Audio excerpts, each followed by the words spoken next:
बिस्मिल्लाहिर्रहमानिर्रहीम। अस्सलाम वालेकुम। आज आपको हम एडोब फ़ोटोशॉप के लेक्चर में अरेज टूल, बैकग्राउंड अरेज़र और मैजिक अरेज़र टूल के बारे में समझाएंगे कि किस तरह से हम अपने एडोब फ़ोटोशॉप में अरेजिंग करते हैं। ये वीडियो आप लोग देख रहे हैं लूनर कंप्यूटर कॉलेज के चैनल की तरफ से, और अगर आपने अभी तक हमारा चैनल सब्सक्राइब नहीं किया तो लाजमी सब्सक्राइब कीजिए और बेल के आइकन पर क्लिक करते हुए अलर्ट्स हासिल करते रहें। एडोब फ़ोटोशॉप के आज के लेक्चर के अंदर अरेज टूल है। अरेज़र आपने कैसे अरेज करना है, आप ई के आइकन को इस्तेमाल कर सकते हैं। यहाँ पे आप देख सकते हैं, ये आप देख लीजिए कि ये आपके पास अरेज़र टूल है। अगर हम इसको राइट क्लिक करके इसके एक्शंस को लेते हैं तो हमारे सामने यहाँ पे आप देख सकते हैं कि 3 आपके पास ऑप्शंस हैं, अरेज़र टूल, बैकग्राउंड अरेज़र और मैजिक अरेज़र टूल। बेसिकली इन सब का मकसद है अरेजिंग करना उस ऑब्जेक्ट को जिसको आपने सेलेक्ट किया हुआ है। सिलेक्शंस के साथ साथ जो भी है आप उसको अरेज कर सकते हैं अपने अपने हिसाब पे। जहाँ पे आपको इसकी ज़रूरत हो आप उन चीज़ों को आप यूज़ कर सकते हैं। मसलन अगर आपने यहाँ पे पहले टूल अरेज टूल को इस्तेमाल किया तो यहाँ पे आप देख सकते हैं कि ये छोटा सा आपको बुश नज़र आ रहा है, जिसको आप ब्रैकेट के साथ पी के साथ, अगर आप कीबोर्ड के ऊपर पी देखेंगे तो उसके आगे जो ब्रैकेट्स हैं दो, उनको बगैर शिफ्ट के आपने प्रेस करना है।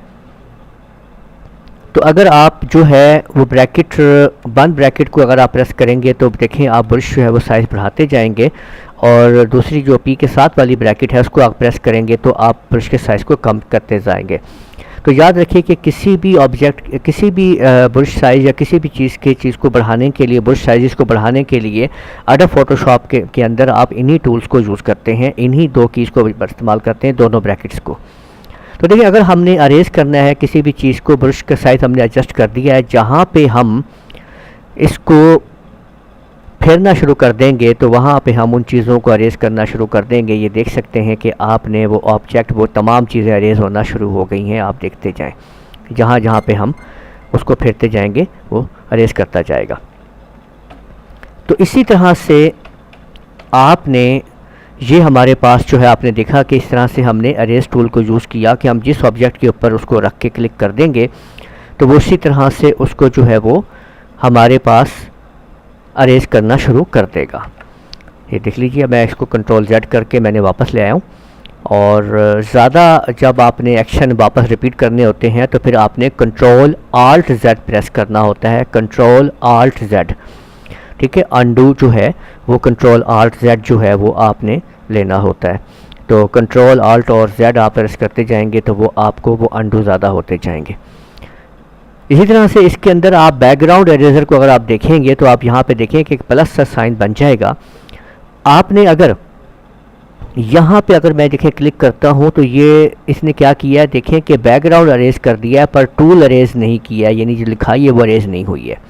तो बड़ा ही ज़बरदस्त ये देख लें कि आपके पास ये टूल है जिससे आप बैकग्राउंड अरेज करते चले जाते हैं। ये आप देखते जाएं कि जैसे जैसे आप उस पर क्लिक करते जाएंगे और जहाँ जहाँ पे भी अब आप देखेंगे कि मैं सारा का सारा बैकग्राउंड अरेज कर दूँगा, और जो पिक्चर्स हैं हम उन्हें नहीं अरेज करवाएंगे। तो यहाँ पे आपने देखा कि यूँ आपने देखा जिधर जिधर हमें क्लिक करते जा रहे हैं बैकग्राउंड अरेज होता जा रहा है। लेकिन हम अगर किसी टेक्स्ट के ऊपर क्लिक कर देते हैं, वो प्लस का जो साइन आप बीच में देख रहे हैं सर्कल के बीच में, वो इसका टारगेट है कि आपने उसको जो है रखना होता है कि किस जगह पे किस चीज़ को आपने अरेज करवाना है। देखें अगर मैंने यहाँ पे क्लिक किया है तो देखें कि मैंने इसका बैकग्राउंड अरेज करना शुरू कर दिया है, लेकिन एडोब फ़ोटोशॉप जो लिखा हुआ है वो अरेज नहीं हो रहा है, आप देख सकते हैं, ठीक है। तो ये इतनी ज़बरदस्त कमांड है जिसकी मदद से आप ये सारा सिस्टम आप देख रहे हैं कि किस तरीके से आप उसका बैकग्राउंड जो है वो अरेज कर देते हैं। तो यूँ आपने देखा कि किस तरीके से आपने जो है वो उसका बैकग्राउंड अरेज कर लिया है, ठीक है। ये देखें कि हमने इसको अब हम वापस कर रहे हैं, कंट्रोल Alt Z की मदद से वापस करते जा रहे हैं। अभी देखें ये सारा वापस आ जाएगा, कंट्रोल Alt Z, ठीक है। और हमने इसको जो है तमाम के तमाम एक्शन हम इसको वापस लेके जा रहे हैं। तो आप लोगों ने देखा कि इस तरह से हम लोग जो है ये अरेजर टूल जो है यूज़ कर रहे हैं। इसकी आखिरी ऑप्शंस अगर हम देखें तो ये है मैजिक अरेजर टूल, या देखिए यहाँ पे देखें कि ये आपके सामने आ चुका है। तो सिंपल यहाँ पे आपने ये अगर आप देखेंगे यहाँ पे इसके अंदर, तो आपको ये जो अरेज़र आप देख रहे हैं इसके अंदर एक छोटा सा आपको अरेज़र के साथ टॉप के ऊपर जो एक निशान सा नज़र आ रहा है, लाइट्स जैसे सन लाइट्स निकल रही होती हैं इस तरह से। तो आप इसको आपने जो है टारगेट करना है कि जिस जगह पे आप इसको क्लिक करेंगे तो उस हिस्से के आसपास तमाम की तमाम चीज़ें जो हैं वो ऑटोमेटिकली तौर के ऊपर अरेज हो जाएंगी। ये देख लीजिए, अगर मैंने यहाँ पे इसको क्लिक कर दिया है तो आप देख लीजिए कि उसने सारा बैकग्राउंड एक दफ़ा ही क्लियर कर दिया है।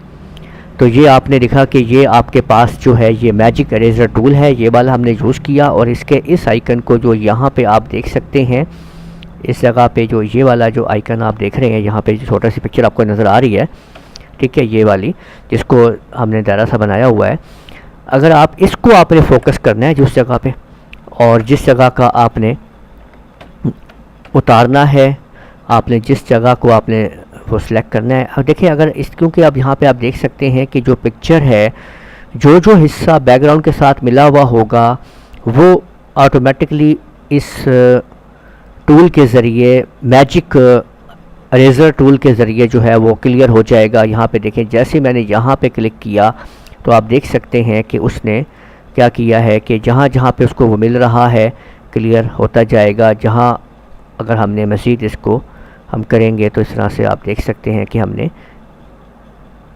ये देख लीजिए। तो यूँ हम बैकग्राउंड जो है वो ख़त्म कर सकते हैं किसी भी चीज़ का मैजिक के ज़रिए। तो आप लोगों ने इस वीडियो के अंदर जो है वो अरेज टूल को समझ लिया है। 10 टूल्स हैं, इनको आप प्रैक्टिस कीजिए, वीडियो को बार बार देखिए, आपको इस तरह से समझ में आएगी कि किस तरीके से आपने ये टूल्स जो है वो यूज़ करना है। उम्मीद है आपको वीडियो पसंद आई होगी। आप हमारे चैनल को लाजमी सब्सक्राइब कीजिए ताकि आपको हमारी आगे आने वाली वीडियोस मिलती रहें। इस वीडियो को यहीं पे ख़त्म करते हैं, इजाज़त दीजिएगा, अल्लाह हाफ़िज़।